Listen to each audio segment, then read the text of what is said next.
welcome everybody. My name is Amy Christie, and I am honored to be the director of Grace Church's production of The Music Man, which will be happening in just a couple of weeks. Tickets are on sale now, and this is the first of a three-part video series that we're going to be bringing to you, where we're going to be talking to various people that are part of the production to find out what their experience has been like. And so you can get kind of an inside glimpse into what being part of this show has been like for all the different people. So we're starting with this first episode, talking to cast members. And then we're going to talk to the artistic team in our next episode. And we're going to kind of round it out in our third episode, talking to some of the leadership at Grace about what the arts mean at Grace Church. So we're really excited to have you watching this with us. And I'm really excited to welcome my friends and part of our cast. They are actually the quartet. So if you don't know anything about Music Man, it's a beautiful, beautiful piece of art that was written back in like the 1960s era, but it's about a different era of like 1912. So we're going back in time a bit. And it's about a small town in Iowa, River City, Iowa. And in this town is a school board who forms throughout the course of the show. They become a quartet, and a barbershop quartet, which is to me some of the most beautiful music ever. So these four gentlemen are our quartet, and I'm going to let them introduce themselves and tell you what character they're playing, and also just give me a little bit of you can give me a little bit of personal background, like what you do and your family, but also what drew you to wanting to be part of Music Man. So that's kind of a lot. So let's start. Joe, do you mind starting up there in the corner, or in my corner? Yeah. Hey, I'm Joe Miller, and I play Olin Britt, school board member and bass in the Barbershop Quartet. By day, I am an attorney, and I have a wife and three kids, the last of whom we just sent off to college, so new empty nester. And that kind of has a little bit to do with why I was interested in doing this show. All three of our kids have been a part of Grace Church musicals in the past. And my wife and I have been huge fans of theirs, but also just amazingly blessed by the way that Grace Church does musicals. And so my wife, in her infinite wisdom, suggested that it would be a great idea for us to ease into empty nesthood by doing a show ourselves. And so here we are. I don't really have a background in theater. I have three very, very talented kids, all of whom have been involved to some degree. One of them actually, along with her husband, is a BFA musical theater graduate and really accomplished. I'm just kind of a fan.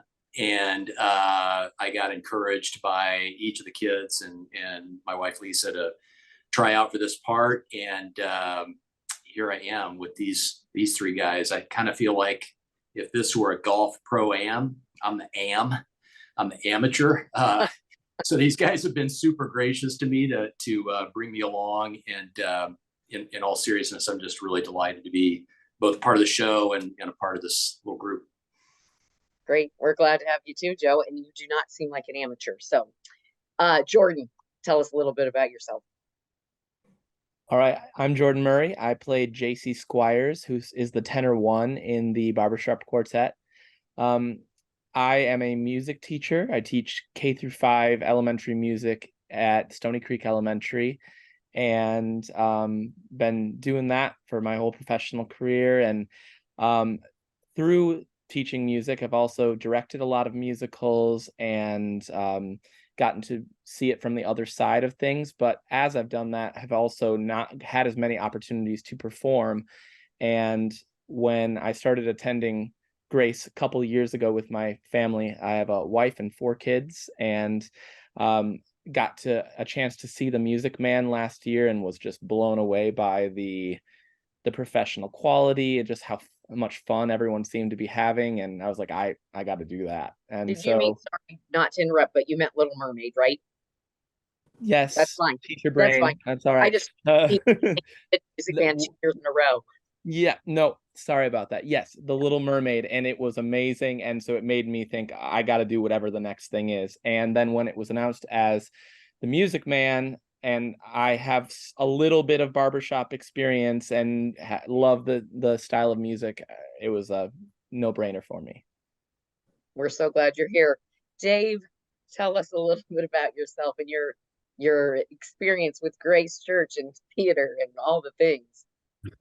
Well, okay. I'm Dave Rodriguez. I am playing Ewart Dunlop, and I am the second tenor lead of the Barbershop Quartet and the grocer in town. Yeah.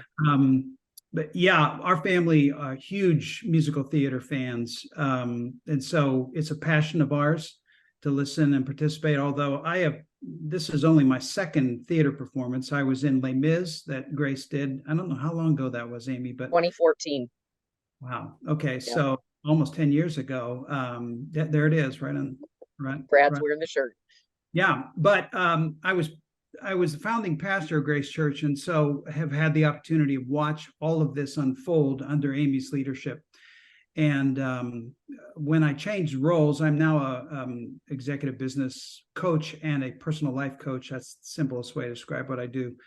I have it's a little different time frame I can invest in, and I thought I want to do this, and so I am really excited to play this part with these and guys. You have a family. Oh, right? Yeah. My wife Penny is going to be in the orchestra, and I've got two kids. One of them is the pastor of Grace Church, senior pastor of Grace Church, and I have two grandkids who just left our house 20 minutes ago. So I'm tired. Yeah, really. It's been grandpa. The other thing, Dave, you have a pretty extensive music background because you started out you've maybe not done a lot of theater productions, but music has been a huge part of your background. Yeah, I did a lot. I didn't do theater, but I did a lot of performance. I was a voice major, a music major in college. So I did a lot. And that's how I met Penny, because I was actually in a male traveling quartet. And she was our accompanist, and we fell in and then we fell in love, and then we got married. But yeah, I have extensive travel, and so I was able to do some barbershop with this quartet all over the country. Yeah. Okay, Brad, last but not least. Oh, it's kind of hard to follow Dave, but I play Oliver Hicks. I'm the baritone. I've been planning this a long time. I've been in both Les Mis and Mary Poppins. And once COVID kind of started receding a little bit, I decided to take the bull by the horns, and I joined a barbershop chorus up in Kokomo. So I've been singing with them for the last 2 years, with basically the end game that I wanted this part in this role, and I wanted Grace to do the Music Man, and everything worked to my completion. My plans worked. No, it's been wonderful. I sang a little bit with barbershop in college, but that's been 3,000 years ago. But Grace has just had this wonderful program of musicals they've done. I've watched so many of them. When Les Mis came around in 2014, I was like, I need to do this. And I did, and it is wonderful. We are a family that grows. Not everybody does every show, but it's nice to see the people that return again and again. So I'm super looking forward to this. I've always loved Robert Preston. I mean, come on. It's a wonderful movie, a wonderful musical, and now we get to do it, and it should be wonderful. Yes. Did you tell about your family or no, I try not to talk about them, but anyway. Sure. No, I've been married almost 31 years, 2 grown boys that one is graduate from college and one is in his senior year at college. So, and they're all very supportive. Very fun. And I want to say to the viewers, like these 4 are fantastic. I mean, we're about 3 weeks into rehearsal, 4 weeks, and honestly, from the sing through that we did at the first rehearsal, they already sound really, really incredible. So you will enjoy very much hearing the 4 of them sing together and watching the 4 of them bicker throughout the show as well. It's very fun. Um, tell me, if anything, you told us who your characters are, and Dave, you gave us he's a grocer, but what about your character do you find compelling, or can you relate to, as you think through the men that you're playing in this show? And who is someone feel like they've got an answer? Joe, you look like you do. Yeah, I was gonna say, not, I guess it's a spoiler, but not a big one. We sort of bicker our way through the first part of the show, and suddenly are introduced to the idea that maybe we can sing, and that sort of isn't terribly far off from my life. I've actually come from a long line of really accomplished musicians. Both my parents are wonderful musicians. My grandfather was a traveling song evangelist from back in the day. Oh.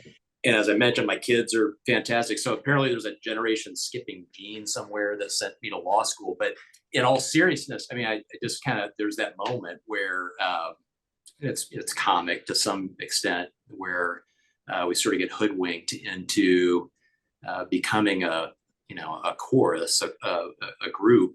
But it's kind of a cool thing to have that revealed in an unexpected way, and I identify a little bit with that, and being encouraged to take a step out and do something that's so much outside my comfort zone that the people here in the hallways at my workplace are like, you're doing what? Yeah. You're not that guy. And so several of them I think are coming to see exactly what the heck is going on. But it makes me feel a little bit at home in that character. Yeah, I'm sure.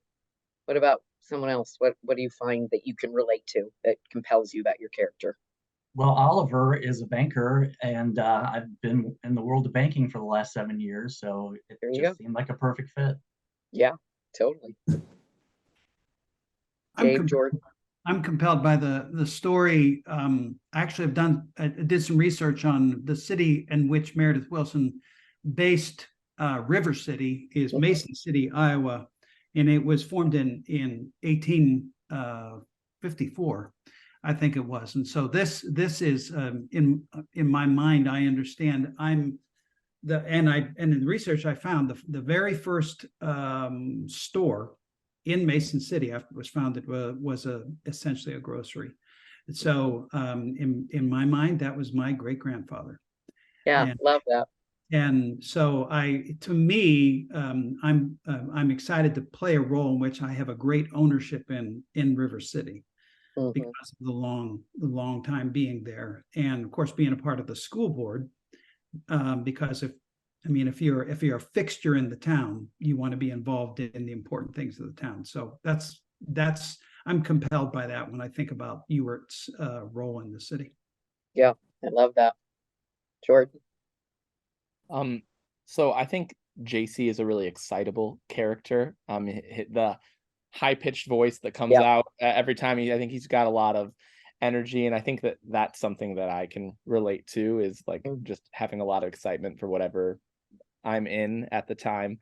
I think that when I was first cast as the tenor one in the Barbershop Quartet, I was a little freaked out by that,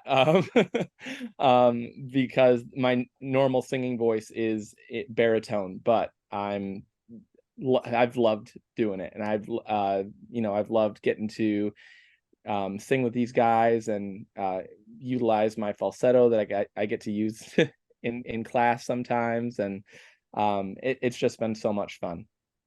Well, you have to be excitable to be a teacher, an elementary school teacher. So you got to keep the excitement going. Yeah, it's amazing that tenor isn't, first tenor isn't your gig, because you sound so great doing it, and your mix is it's been so fun to watch it just like settle right in for all of you. Like it feels like it's perfect. And that was the amazing thing, Amy, when we first started singing, because if you listen to our individual voices, they have there's unique aspects to each voice. And when we came together, it just doesn't happen very often. Yeah. That the blend is such as it is. I think we all surprised ourselves when we first started. Whoever did the casting for the show did a fabulous job. I don't know who it was, No, but the joy is to watch when you put people in parts and you're like, pretty sure this is going to work, but you're never quite sure. And this is unique because not only do you guys have to, you know, yeah, you have some duetting and stuff like this, but this is a very unique group that you're in a form putting into formation. Like it's not one of you can be a weak link. Mhm. Vocally, acting wise, like it's got to all be this cohesive unit. So you're taking four individuals and praying that you're putting the right four together that are going to give you that cohesion, vocally, um, theatrically, all of that. So it's amazing. I'm always amazed when it comes together like that. Um, the show is old. It's been around for a long time. Um, and lots of men auditioned for the show, like more than any show we've done in Grace's history. More men. I think maybe Les Mis I had more. But what is it about this show that made you want to be a part of it? Outside of what you've already said, I know there's personal reasons and stuff like that, but what about, Brad, you've been waiting patiently because this was the first show we were possibly doing coming out of COVID, and we ended up pivoting and doing Little Mermaid instead and held off on this one. So you've been waiting a while. What is it about Music Man that you love so much? Well, once again, seeing the movie, seeing Robert Preston, he's such a character. Just the casting of the movie for me was perfect. I haven't actually seen the musical, but I've seen the movie of the musical, and it's just always captivated me. It's funny, it's poignant. It's got the old timey feel, but not too far. It's still relatable, but yet not, and I kind of like that. So you just have to kind of go with it. Yeah. Anyone else? What compelled you about this particular show? This probably was my very first musical to ever be passionate about and really boiled down to one song. 76 Trombones has been, for some reason, and I was in a band and I I was in a marching band in high school. I was always compelled by that particular song. And so it's almost like that song drew me into the musical. I love that. It's a great number. Anyone else want to answer that one? For I me, guess go ahead. yeah. So for me, honestly, I had never seen anything about I had never seen the movie. I had never seen anything prior to the announcement of the Music Man at Grace. And the first thing I did was pull it up and watch it at the movie. And I had heard some of the songs without knowing it. I was familiar with some of the tunes and that I didn't realize, but what I really enjoyed watching it for the first time was how comedic it was, even multiple generations removed. Like the humor still hits. Yeah, it does. And I've seen that even throughout the rehearsal process as these characters come to life. They're just really funny characters. Yeah, they really are. Yeah, Joe. I would kind of echo Dave. This and everybody. This show is kind of like part of our collective DNA because it's just there. I mean, I got to give you a Bono quote, Amy. I know it's going to be really surprising, but like he's like to say, songs are like smells. Like they're so part of the fabric of how we live. And it came to me that I remember the first time I heard 76 Trombones. I was sitting in first grade, and at the beginning of the school day, we used to have, like they would just play music, I guess, to calm us down, maybe in the mornings. And I remember hearing 76 Trombones as a 6-year-old, and it's just kind of been in the background and part of my almost subconscious ever since then. And of course, over the years, seeing the show and seeing kids do the show, yep, and seeing it done differently, and it really is a lovely piece. So much nostalgia in it for so many people. All of the quartet songs wove themselves into the fabric of music, and quartet singing, barbershop singing for years and years after the show first debuted. And I think of 76 Trombones. I think of Trouble. I think of Marian the Librarian, all songs that I grew up knowing, but my favorite will always be Till There Was You. Um, that is, I remember my aunt singing that to calm down her crying baby. I remember, and so it is such a beautiful piece of music, and the only musical that he succeeded with, really. It's really the only, he wrote all sorts of other stuff, but this musical was really the only musical that Meredith Willson had huge success with. Um, and it was a huge success. I'm trying to remember what it beat out at the Tony Awards. That was West Side Story. It won the Tony Award for Best Musical and beat West Side Story in that year, which is kind of unbelievable. When you think of that show as well. So tell me about the rehearsal process and what you love about it, and what there are. So the viewers know there are 90 people in this cast. So rehearsals are chaotic often. But what has brought you joy in the rehearsal process thus far? Or what do you love about the rehearsal process, or what have you discovered? I'll just say that the thing that I love about it is also the thing that might be the most challenging, and that is that it's a very inductive process. It has to be that way, because like you said, there's 90 people in the cast. You can't just sort of say, here's how it goes, right? And there are things about that. I think most of us kind of like to see the big picture most of the time, and it makes things easier to understand. And to some degree, we understand the big picture coming in, but you show up on a particular day and you're just getting a little glimpse of a little piece. And every now and then, if you're not careful, you're like, hey, how in the world does this fit together? And on the other hand, there are just moments where suddenly you go, yes, this is the, how the piece becomes part of the whole. And it's really a beautiful thing to watch happen that way, and to see the realization on everybody else's faces. And sometimes we realize it at the same time. So that's kind of cool, even though it is, it's kind of like life. It's a little bit frustrating. You only see little glimpses, and it's a cool process.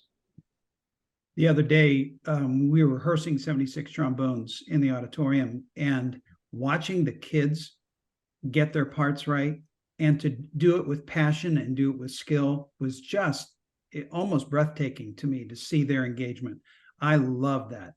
And I would say whenever, I remember one of the first rehearsals we did, I was watching the dancing chorus rehearse with their leaps and jumps. I mean, it was crazy. And it brought tears to my eyes. These people were they were skilled, and their passion just was amazing. Yeah. Anyone else? Anytime I can watch someone do more choreography than I have to do, I'm happy with. Yeah, that's good. Yes. Good. Talk about your weak links. That would be me in choreography, but yeah. Well, Lori's a master at making it fit for those that, she can make it work for any level of skill. Yeah, it scares the crap out of us. Yeah, I know she does. She can be scary. We were told there would be no dance. Oh, well, she lied. Kidding. I don't know who told you that. Jordan, did you have something to add to that? I was just gonna say, like, the directors are awesome and so competent. And like the first time we started working through the dancing, like sort of like Joe said, you only get like this snippet. You only get to see what you're doing because it's so tightly scheduled. Oh, this is happening here and this is happening here, and everyone's got their role. And then the first time we ran through Shipoopi for the first time and like put all those pieces that we hadn't seen together, and seeing how, oh my goodness, all this work that was done in 2 or 3 days at all these different times comes together. It was magnificent. and I was really, really impressed with just the organization and the planning and just the overall, like, the vision of the director team to get where we were going and to get it there in such a short amount of time. Yeah, it's a great team of people. we're really fortunate to have the people that we have leading the way. It's a good thing. And the joy of watching so many generations come together around the same purpose and go at it with such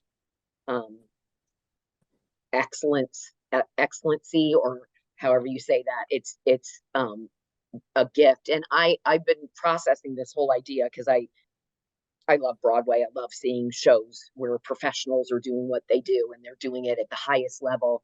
And yet I think when you do really great community theater, that's more impressive, because we're not getting paid and we're not working.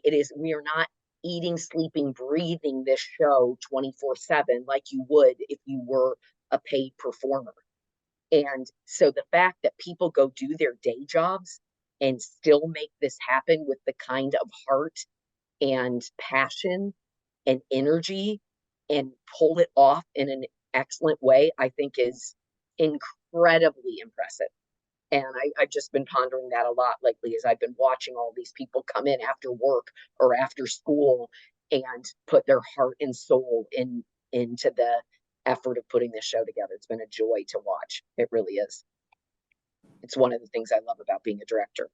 I like being on stage better, but being a director, I do love watching the collective beauty of it all. So what are you most looking forward to as we move toward performances? Is there anything about getting into like the actual performances that you're like, just can't wait for? I think that's a question I came up with on my own. So forgive me for I didn't give this to you ahead of time. For I'm me, really it's excited Oh, to go ahead. see, sorry, Brad. I'm really excited to see our characters continue to develop. I think we're just at the very beginning stages of figuring out who we are to each other, who we are in the town. And I think that our transformation from bickering school board to like joyful quartet is going to be even more impactful when we have those stories in mind and solidified and know who our families are even more. I'm just excited for the discovery of all of that. Yeah, love it.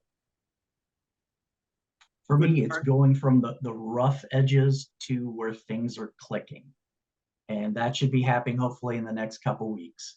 So it seems a little chaotic and I don't deal well with chaos, but when things start to click and I start to go, oh yeah, that's why we're doing this, or oh yeah, that's how that choreography goes, just from doing it over and over, the comfort level gets better and just everything just goes so much smoother. Yeah. There's something about stepping on stage when you have an audience and the room is electric and alive. And I've spent the better part of 40 years in front of crowds, and there is nothing like that to energize and again to freak you out. Yeah. But I love the energy of a live audience, and I'm really looking forward to that. I'm really looking forward to seeing my fellow castmates, and I would say particularly the young people in the cast, be a part of seeing something come together that communicates truth and beauty, and understanding what a cool thing that is. I saw each of my three kids come alive to that, and it really became a part of who they were, and it has marked them. And so I really can't wait to see our young people in the cast sort of get overcome by that. And it's exciting for them to be a part of a team, and it's exciting for us to be a part of a team with them. But I think that realization that we're communicating deep truth here in a very in a unique way that only musical theater can do is going to be super fun for them, and really a blessing to me. Yeah, the arts are such a gift to everybody, even if they don't know they need them. They open up the soul in a way that nothing else, I don't believe anything else really truly can. Speaking of that, what is the message from this particular show that you hope people walk away with? Is there something that you've, I mean, I know what I feel as the director, but as you guys approach it from your standpoint, is there a message that you're hoping people get or gain from this particular piece of theater. But that was another question that I did not give you ahead of time, so I understand if it's hard to answer. And if only one of you answers, that's fine too. There's something about this show. I mean, the people of the city come off of these Iowans, they come off as really irascible and, but by the end of the show, because of all the interactions, and then when the band comes together and everyone loves what's happening, it's a sense of community that I think is in short supply today. And I hope it maybe is a reminder that there are ways there are ways that community can break out in people's lives. There's a nostalgia when it comes to community based on this show. Yeah, there is. He gives them purpose through the band, and they give him purpose through accepting them and loving him, even though they don't know who he is or what he stands for, but he's really transformed by that community as well. Harold Hill, I'm talking about. Yeah, in the Harold character, and even a couple of other characters are obviously very broken and many ways dysfunctional people, and nevertheless something truly amazing and beautiful can come, maybe not just despite that brokenness, but maybe only because of that brokenness in some weird way. Yeah. And I really am still trying to figure out the depths of what that is in this show, and it's kind of coming more clear as we go along, but I suspect some new elements of that will become clear even during the run. Yeah, absolutely. It's also fun to watch it grow as the run goes on. And by show 10, it's there, you discovered even more as you've been doing that. And that's super fun. And and then the Holy Spirit enters in and does like all these transcendent things and makes it this beautiful piece that we couldn't do outside of that, which is also just one of the most amazing parts of getting to do it the way we do it, where we do it, and with the people we get to do it with. So I'm glad that you all are part of it. Thank you for taking time to chat with me today. Also going to be talking to Marion and Harold here in a little bit, but I really appreciate the four of you joining me today and talking a little bit about the show. Thanks you so much. You're welcome. Thank you. See you soon at rehearsal. Yay. See you soon. We just talked to the quartet. We talked to our quartet, and now we have the honor of talking to Harold Hill and Marion Peru, Marion the librarian. So you guys introduce yourselves and give us a little bit of like theater background. What's interesting is the quartet has very little theater background, which is I love. And now what they're amazing. Yeah, what they're from the two of you, that you're quite a bit of theater. So yeah, John, why don't you go first and just tell us who you are and give us a little bit of your theater background? Sure. John Owens. I've been in pastoral ministry for 22 years now in various capacities. I was a creative arts director for 16 years, and then had the crazy call from the Lord to plant a church 7 years ago. So I pastor City of Lights Church in Indy now, and I've really loved being able to connect with you and the creative community there at Grace. My background, my parents met each other at a college talent show at Indiana State University. My dad was singing and my mom was a juggling clown. And so right from the get-go, all of my siblings were kind of destined to lean into this creative space. And my parents gave us great opportunities to do that. And actually, when we had moved to a new neighborhood downtown when I was young, I was about 9 years old. And it just so happened to be a handful of blocks away from Headback Theater and Footlight Musicals. Yep. And they were doing a children's theater program, summer theater program, and it was within walking distance. So my mom would load the stroller and we would go walk from 21st and Delaware to Alabama, and we did. It was a parody of Star Wars, so it was called Star Warped. And it just so happened to be that while I was in that summer camp, that they announced auditions for the Music Man. It was the adult production, and they needed kids for the kids chorus. And so I auditioned. I was in the kids chorus. I was one of those whippersnappers that unbuckled his knickers below the knee. And I absolutely fell in love with musical theater. And I did 2 to 3 shows a year from when I was 9 until I was 20, and have absolutely just loved the performing arts. And particularly as I got into my teen years, and eventually as God would arrest my heart for ministry, just love telling the story of God through artistic mediums. So this is something that has really been the call of my life with performing arts, and a return. I didn't do a musical for 16 years until I'd done Little Mermaid. Yeah. And so to be able to do another show has been a really sweet gift. Yeah, that's awesome. I had no idea Music Man was your very first show. Yeah. We'll talk about that more. Okay, Megan. So I absolutely love that, John. We obviously have differences, but a lot of them very similar as well. So with Music Man being your first show, Music Man was also my first show when I was 6 years old.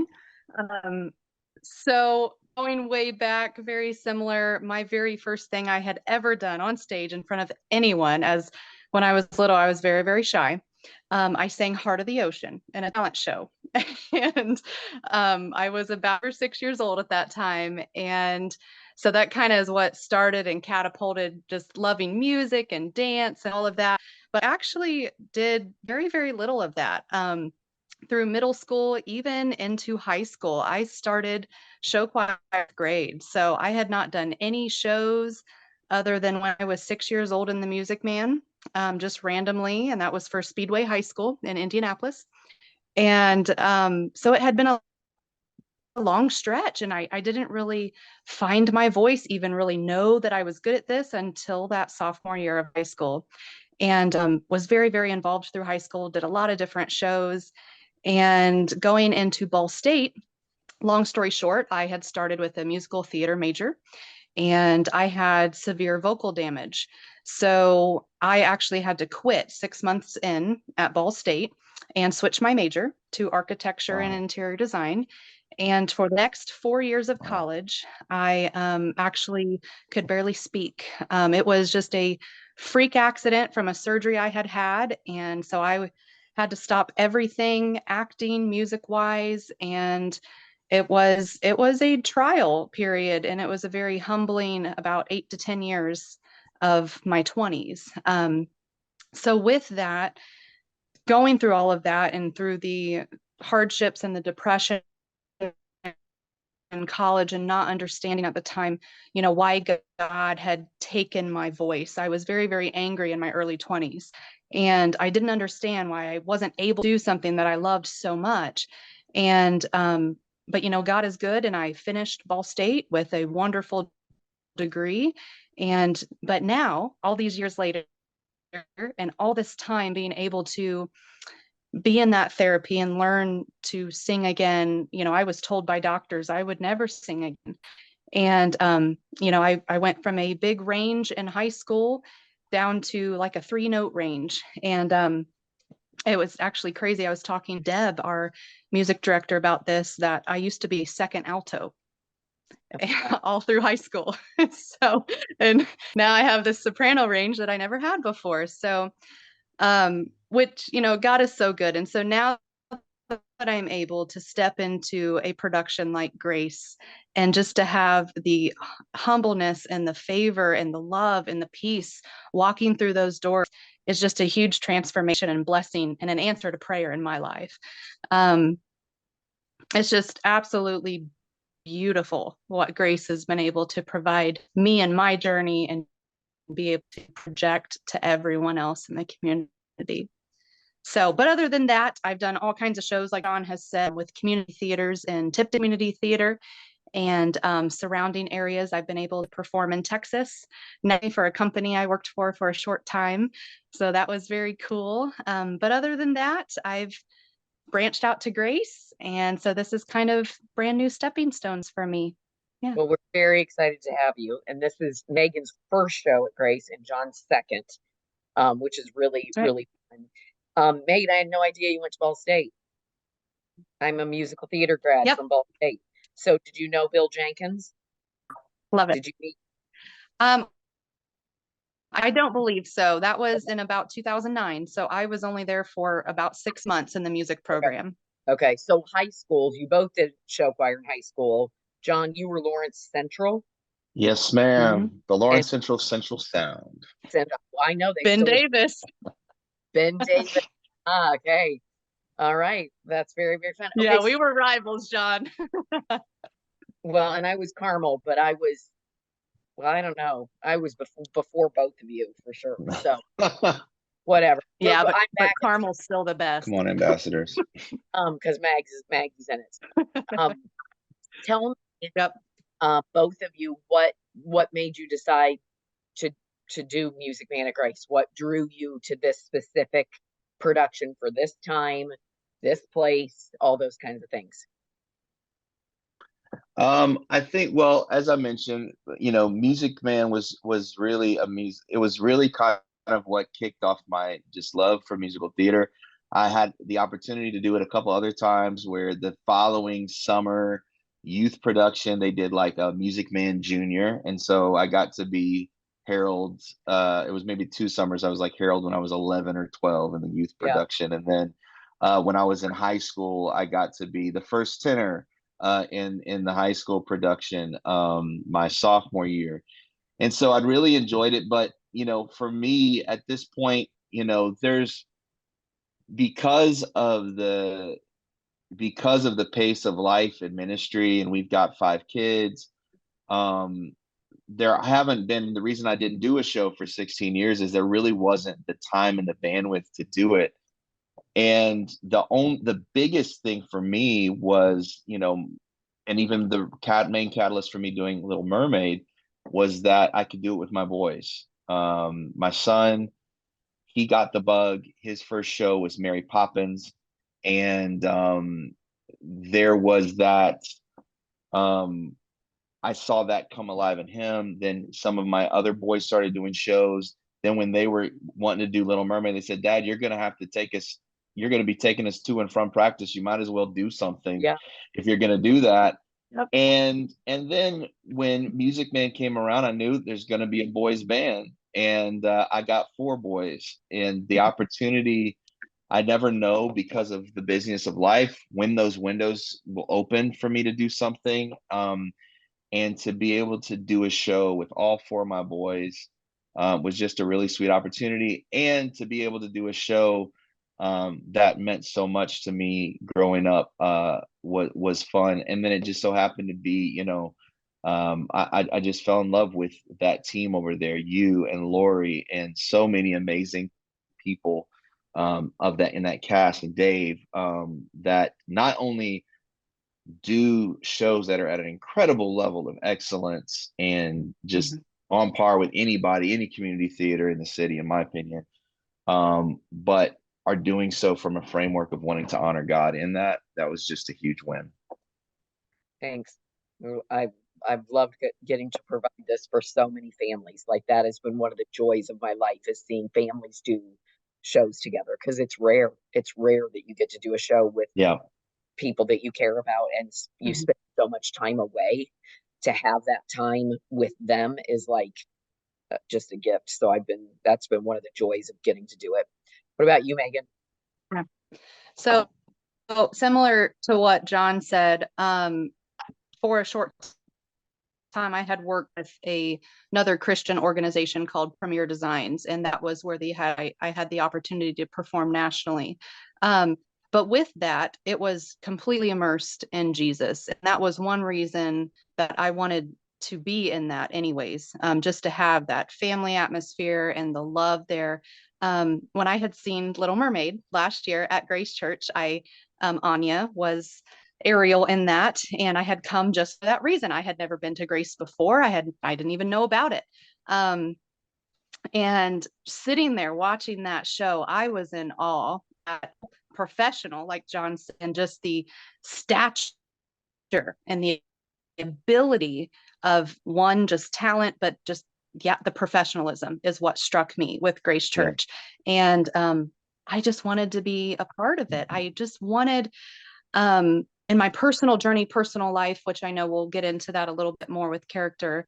But I was longing and searching for a family like Grace provides. And so walking through those doors, I just knew there was something different that I had not experienced in any other community theaters that I've ever worked with. And I just knew something different. I couldn't put my finger on it other than just thinking, okay, well, they're really good at what they do. And having the opportunity to just audition for Grace, and then as a newbie, be just welcomed in with loving arms, and know that we're all in this together. We all make this happen and possible, and that it's okay. That it's okay that we all come from different walks of life and different journeys and different positions where we are right now, and that's enough. That's enough. And yeah, so Good. that's what I love most about this production and Grace in general. Good. I'm good. I love it. It makes my heart super happy to hear that.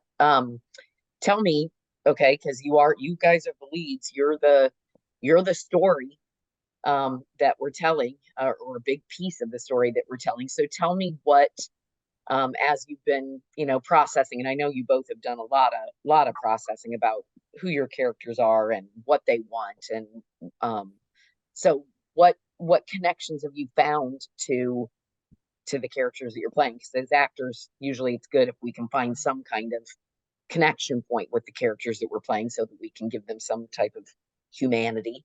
So what have you felt? Yeah. It's been a fun exercise exploring the character and thinking about it. And it's a character I've thought about before. And I think, when any time you have I think it's a pretty obvious and fair assessment to say Harold Hill is a broken guy. Mhm. And He's in the that's show. yeah, he's in the show, little Johnny. But Harold Hill is a flawed guy, and I think that anytime there's an area of addiction, brokenness that plays out, particularly I would say with Harold, a big thing he is dealing with is he's a narcissist, and I think that usually those areas of brokenness are connected to a lie, and I think a lie for him, and where I'm connecting with Harold is that sense of not being enough, and not being enough, not having enough. And so much of him, even with his friend Mars, is like trying to find the next thing to prove, like, I'm gonna go to this city and I'm gonna show you that I can turn this around. I mean, the very opening scene, he's on this train and he's hearing people, these salesmen, talk about what he isn't. He's not a salesman. He's not really one of us. And this whole song, he's just sitting there on the train, hearing all these accusations about him that really is fueling that insecurity that stirs him in a town that he's never been to, doesn't know anything about, but just to try to prove I am enough and to prove himself. And I think that his way of doing that, unfortunately, was through being emotionally disconnected and just using relationships as an ends to a means, even though it's something he desperately wanted, but wanted to go from one thing to another. And I think for different ways, for me, a lot of my personal story, I was really blessed to grow up with parents that loved Jesus and taught me to love Jesus. But I experienced just an abuse when I was a kid from a neighbor, when I was about 8 years old, that sparked this lie in me that I'm not enough. And that would even fuel good things. Like, I wanted to prove myself in Sunday school and at church that I'm a good Christian boy, because in the back of my mind, there was this constant thing of not enough, not enough, not enough. And it was okay. It worked all right when I was always around Christians or I was homeschooled, I was in these co-ops. But then when I went to high school and now being a Christian and having the WWJD bracelet and having the DC Talk t-shirt wasn't cool to everybody, I had to figure out, oh, what does it mean to impress this group? Okay. And so when I'm with all of the valedictorians and the 4.0 students, the smart ones, okay, I got to figure out what makes them tick so that they'll approve of me. Or when I'm with the jocks, what do I got to do? Or when I'm with these people. And there was this really disintegration of my heart and even my relationship with God, because I realized, man, I believed this lie that I'm not enough. And there came a point where all that world really collided for me, and I couldn't manage all of these different things the way that I had done that. And it was really in that place when God had led me to Nashville at one point. I found this church called Bethel World Outreach Center, where God started really teaching me how to be integrated, for my soul to be integrated, for me to be a part of a community, for me to identify who I was in Him, and Yes. really go from, I mean, even to the point where when I moved to Nashville, I was in a band and I went by a stage name. It wasn't even John. It was a whole different like moniker. And one of my biggest steps was going from this stage name to just being John and being secure in that. And I see that with the story of Harold, where he's like, he's been so many different things. He's trying to keep the gig up. Right. And he makes the mistake of actually allowing himself to stay in Iowa long enough where those worlds collided, and he finally has to come to a place of letting the gig up, letting Yeah. his guard down, and letting a people really help him heal. Yeah. His foot gets caught in the door. He It can't really leave. does. Wonder now that you say that, he continues to go by Harold, or if he goes back to, because Harold is his name of Right. redemption, almost like Right. that he had when he found, love and decided to change. I never thought about that. I'd like to think that possibly when he's being sentenced, all of a sudden when they say who's being sentenced, people are like, wait, Greg, who? Yeah. Who is this? Megan, what about you? Great story, John, by the way, and Yeah. great question. Love it. Yeah, John, thank you for sharing that. I know we were talking some last night and sharing a little bit about your life, and just hearing that touched me. And we were talking how Music Man, and Amy, you even mentioned this last night. Music Man is a story of transformation, and it's a story of identity and finding yourself within a community, or just within your own being and own purpose before God. And I think, me personally, I connect to Marion so much, and I was actually able to play Marion 5 years ago. And at that time in my life, I don't see Marion the way I do now in this production. There we go. You're back. You were frozen for a second. We could hear everything you were saying, but your screen was frozen. Now you're back. Okay, keep going. So 5 years ago, start from there. 5 years ago. Yes. So 5 years ago, I was able to play Marion. And when I had played her at that time, there was not foundation or instance, I guess, to where I see her now. She's a completely different woman, even though it's all the same script, everything is the same. I think with who I am as a young woman in her early 30s, I completely see her different. And she has a weight now to her that I understand. And so how we've been going through this character development and all of this, that's awesome. I've actually never been able to do character development before, or even known how important it was. So this is very cool. But just seeing Marion kind of go through all these phases in life, similar to my own life, I believe that she is just a young woman that had to grow up fast. And I think with her mother, similar to my mother, we grew up with a single mom. And like your family, John, my parents were always very much there. They were very loving, supportive parents. We had what we needed. Grew up in a Christian household. But we still grew up with a single mom our whole life. So there was a lot of times where I was my little brother's second mom, and mom had to go work 2 and 3 jobs.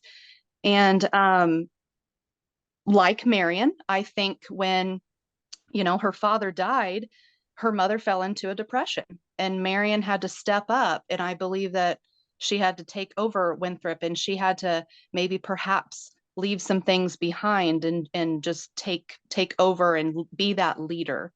And with that, I think all kinds of different character issues had maybe come about in her own life, and maybe there was dreams or aspirations or past things that had made her angry, and that had turned her into a woman that led by perfection, that led this facade where she always had to be something or two steps ahead of everyone else in River City.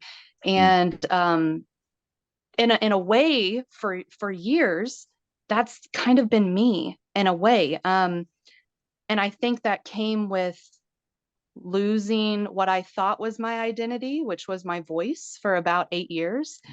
And so I tried to cover that with other things. And I tried to be this leader and always have everything right, and just be good at everything else I was doing, I guess, in a way. And that's kind of how Marion is, with, knowing everything and all the books and the libraries, and throwing that Irish accent away and just being this prim and proper person.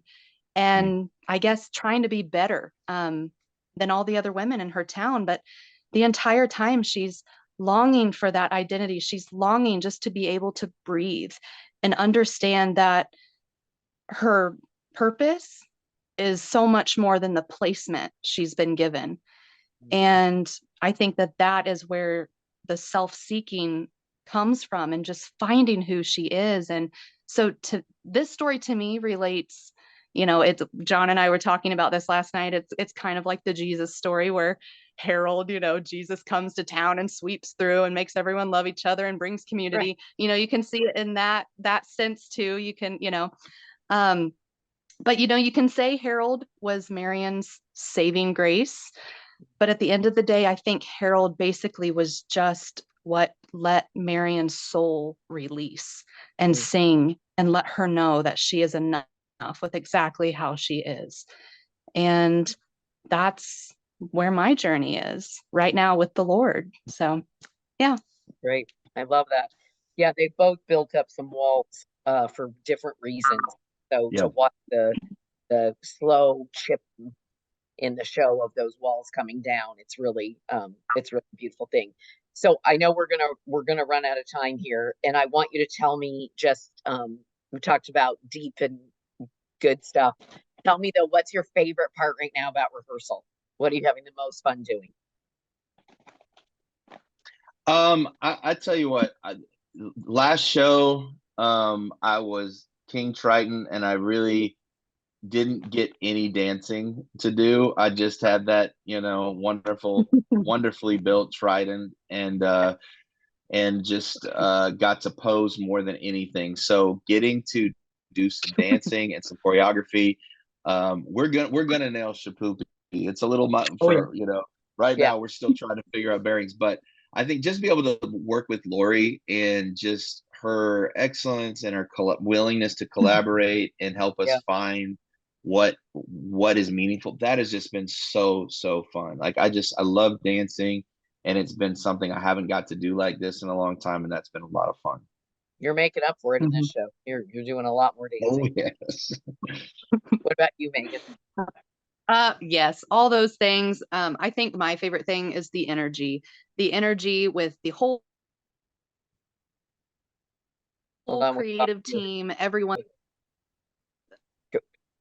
Sorry, you were in and out. Hold on, say that again. The energy, say it again. Yeah, just the energy and the time and commitment. So far, I think that's my favorite, with just walking in and everyone's just, oh, hello. And everyone's so excited. Like people are literally excited to be a part of this production. It's not a job, where I've been in productions where it's a job and it's one more thing to clock into and get done. And I get excited when it turns to that 5 o'clock hour, and I'm like, oh, I get to go do this. Like it's just awesome. It's a great group of people. One of the things that I noticed yesterday, I can't believe how many young men and women we have in this show.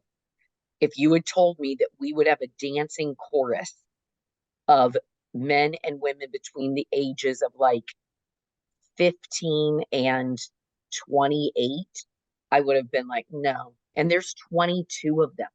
Like that Yeah. is unbelievable to me. And that is bringing me such joy because that can be an age group that can get missed because they're Mhm. busy. And some of them think, I like to sing, but I don't love musical. It's just been pure joy watching them connect with each other. And especially the young guys, like you just don't see that much. And to have that many has just been Yep. fun. So fun. Yeah, absolutely. So, Yeah, love that. well, you two have to go to rehearsal because we're We're gonna be choreographing late. Mary in the Life tonight. So Oh, yeah. I have to let you, I gotta go meet you at rehearsal in about 40 minutes. Yeah, about 40 minutes. And I know it takes about Megan about 40 minutes to get there. So thanks for joining me. And it's been fun talking to you and it's just great having you both in the show. I can't wait to just continue this journey. Tickets are on sale. You can go to gracechurch.us/theater, get tickets and come see us because it's going to be a great show and 90 people on stage, 27 people in the orchestra, all sorts of people backstage and in our tech booth and ushering. It's a big production and we just can't wait for you all to come see it and be a part of it with us. So thanks, Megan and John. Thank you. Thank you.